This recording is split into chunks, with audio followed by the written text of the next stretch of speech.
11월은 추수와 감사의 계절입니다. 올 한해도 하나님께서 우리에게 베풀어 주신 은혜가 많고 또 큽니다. 그 중에서도 귀한 것은 하나님께서 말씀을 통해서 우리에게 주신 은혜죠.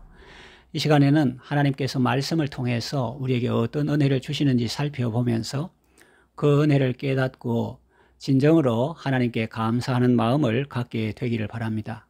자, 그렇다면 하나님께서 그 말씀을 통해서 우리에게 어떤 은혜를 주셨습니까? 그 말씀을 통해서 또 지금도 우리에게 어떤 은혜를 주십니까? 첫째로 영혼을 소성시킵니다. 하나님의 말씀은 완전하여 영혼을 소성시킵니다. 영혼을 소성시키는 것이 얼마나 중요한가는 오늘날의 세태를 보면 알 수 있습니다.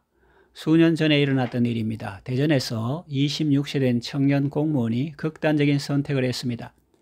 상사의 부당한 요구를 거절했더니 그때부터 사무실의 사람들이 전부 자기를 투명인간처럼 취급하더라고 했습니다.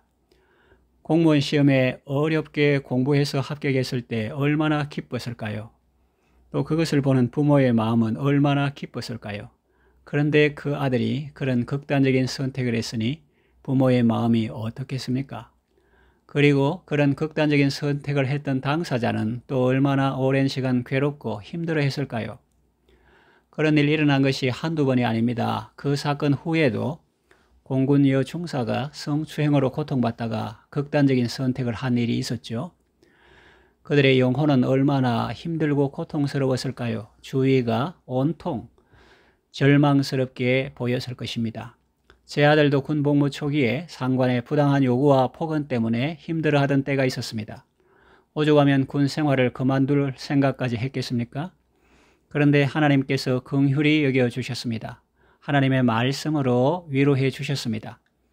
부모와의 대화와 하나님 은혜의 손길로 아들은 그 고통의 골짜기에서 서서히 벗어날 수 있었습니다. 그래서 장기 복무도 지원했고 지금도 하나님의 은혜로 복무를 잘 하고 있습니다. 힘들고 어려운 일이 없는 것은 아니지만 그래도 하나님의 은혜로 잘 헤쳐나가고 있습니다. 지난주에 저희 부부는 아들의 중대장 이임식에 참석하고 돌아왔습니다. 강원도 인제까지 거리도 멀고 또 일정도 빠듯했지만은 그래도 시간을 내어서 감사한 마음으로 다녀왔습니다. 부대 안에 크고 작은 어려운 일이 많았을 텐데 하나님의 은혜로 끝까지 그 직무를 잘 감당했으니 하나님께 얼마나 감사합니까? 그리고 아들의 충성과 수고도 위로하고 격려해 주고 싶었습니다. 그래서 바쁜 와중에도 기쁜 마음으로 부대 행사에 참석하고 왔습니다. 돌이켜보면 하나님께서 죽었던 아들을 살려주신 것이지요.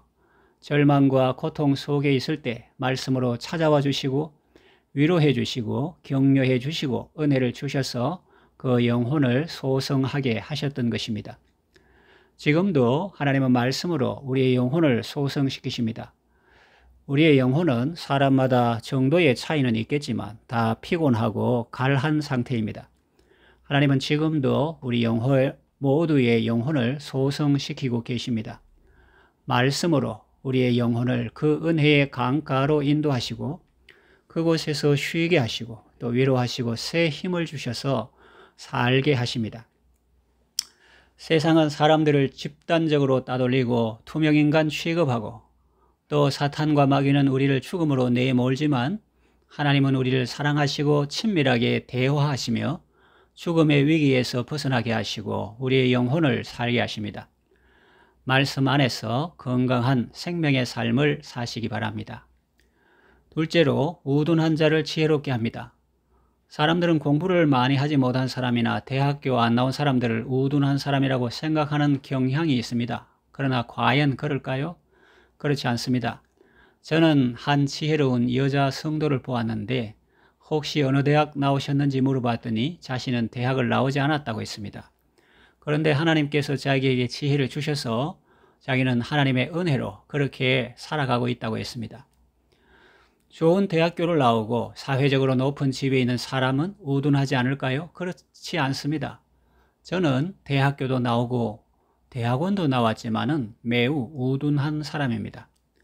성경, 특히 잠언에 나오는 우둔한 사람이나 어리석은 사람이나 미련한 사람은 저 멀리 있는 어떤 사람을 말하는 것이 아닙니다. 다른 누구를 말하는 것이 아닙니다. 하나님을 경외하지 않고 하나님께 자기 길을 맡기지 않고 자기 생각대로 살 때 그때 나 자신을 말하는 것입니다.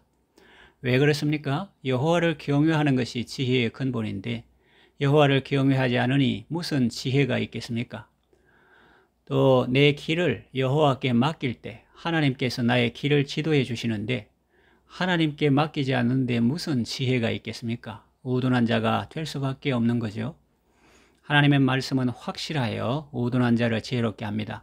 좀 전에 예로 들었던 그 여자 성도처럼 우리도 하나님의 말씀을 가까이 하고 기도의 삶을 살면 하나님께서 우리의 우둔함을 벗겨주시고 하나님의 지혜로 가득 채워주십니다. 하나님을 사랑하고 말씀을 가까이 함으로 학의 유무와 상관없이 하나님 안에서 지혜로운 삶을 살아가시기 바랍니다. 셋째로 마음을 기쁘게 합니다. 매스컴에서 극찬하는 영화들이 있습니다. 그러면 저는 가끔 그런 영화들을 봅니다. 다 본 것도 있고 줄거리만 본 것도 있습니다. 좋은 영화도 있지만 보고 나면 마음이 기쁘지 않은 것도 있었습니다. 기쁘지 않았던 이유는 탐욕과 폭력과 잔인한 내용들이 많았기 때문입니다. 어쩌면 그것이 우리 사회의 단면일 수 있고 또 그런 사회상을 고발할 목적으로 그런 영화가 제작되었는지는 모르겠습니다. 아무튼 그런 영화나 드라마는 저에게 기쁨보다는 슬픔을 주었고 즐거움보다는 안타까움을 주었습니다. 그런데 하나님의 말씀은 우리의 마음을 기쁘게 합니다. 참 신기할 정도입니다. 피곤한 일과를 마치고 잠자리에 들기 전에 하나님의 말씀을 엎조리면 너무나 기뻐서 찬송이 나옵니다. 새벽에도 찬송이 나옵니다. 빌립보 감옥에 갇혀서도 밤중에 기도하고 찬미했던 바울이 이해가 됩니다. 여러분, 세상에 어느 누가 새벽에 노래하라고 해서 노래하겠습니까? 돈을 1억 준다고 해도 안 할 것입니다. 나이도 있고 채통도 있고 건강도 있는데 무엇이 60이 넘은 사람들을 밤에 그렇게 노래하게 만들 수 있겠습니까? 하나님의 사랑이 사람을 그렇게 만듭니다. 하나님은 말씀으로 우리에게 사랑의 메시지를 전달하시고 그 말씀은 너무나 정직하기 때문에 우리의 마음을 기쁘게 하는 것입니다. 그러니 여러분 하나님의 말씀을 가까이 하시고 늘 읽고 엎조리심으로 하나님이 주시는 참된 기쁨과 즐거움 속에 살아가시기를 바랍니다. 넷째로 눈을 밝게 합니다. 사람이 세상을 살아가는데 눈이 참 중요하죠. 눈은 몸의 등불과 같아서 눈이 어두우면 온 몸이 어둡게 됩니다. 눈이 어두우면 운전하기도 어렵고 여행하기도 어렵습니다. 육신의 눈이 중요하지만 마음의 눈은 더 중요합니다. 사도 바울은 에베소에 있는 성도들을 위해 기도할 때 하나님께서 그들에게 지혜와 계시의 영을 주셔서 하나님을 알게 하시고 그 마음의 눈을 밝혀주실 것을 간구했습니다. 우리가 하나님의 말씀을 가까이 하고 그 말씀대로 살면 마음의 눈이 밝아져 사리 분별도 잘 되고 위험한 것도 피하고 복된 길을 걸어갈 수 있게 됩니다. 하나님의 말씀은 우리 육신의 시력도 잘 지켜줍니다. 요즘 청소년들의 시력이 매우 안 좋다고 합니다. TV나 컴퓨터 모니터 화면을 많이 보고 또 핸드폰으로 게임을 많이 하고 쇼츠 영상을 많이 보기 때문입니다. 오염된 환경 속에서 탐욕적이고 폭력적인 것을 보는 사람은 마음도 나빠지고 시력도 잃게 됩니다. 좋은 것을 자주 보는 사람은 마음이 좋아지고 건강해지고 좋은 사람이 됩니다. 몽골인들은 맑은 하늘 아래서 푸른 초원을 보기 때문에 대부분 시력이 좋다고 합니다. 하나님의 말씀은 몽골의 초원보다 더 깨끗하고 순결하고 신선합니다. 그래서 우리의 눈을 밝게 합니다. 마음의 눈이 밝아지면 사물을 보는 안목이 길러지고 사리 판단이 잘 되어서 악한 길이나 위험한 길로는 가지 않습니다. 그리고 잘못 살아온 것에 대해서 반성하고 회개합니다. 그래서 눈물을 흘리기도 합니다.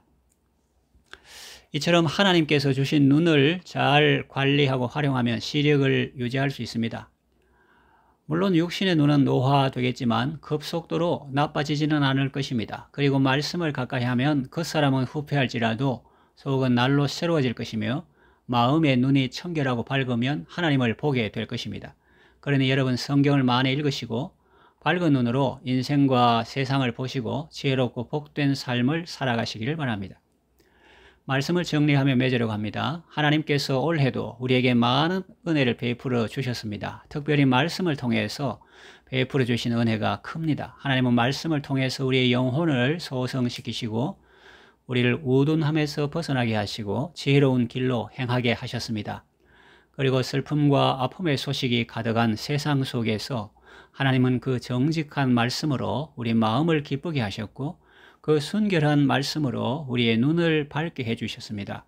지금도 이 은혜는 계속되고 있습니다. 하나님은 말씀으로 우리를 거듭나게 하셨고 거듭난 우리를 또 말씀으로 먹이시고 자라게 하십니다. 그러니 여러분, 하나님의 말씀을 사모하고 말씀을 가까이 하고 즐거워하며 밤낮으로 읊조리는 복된 삶을 사시기를 바랍니다.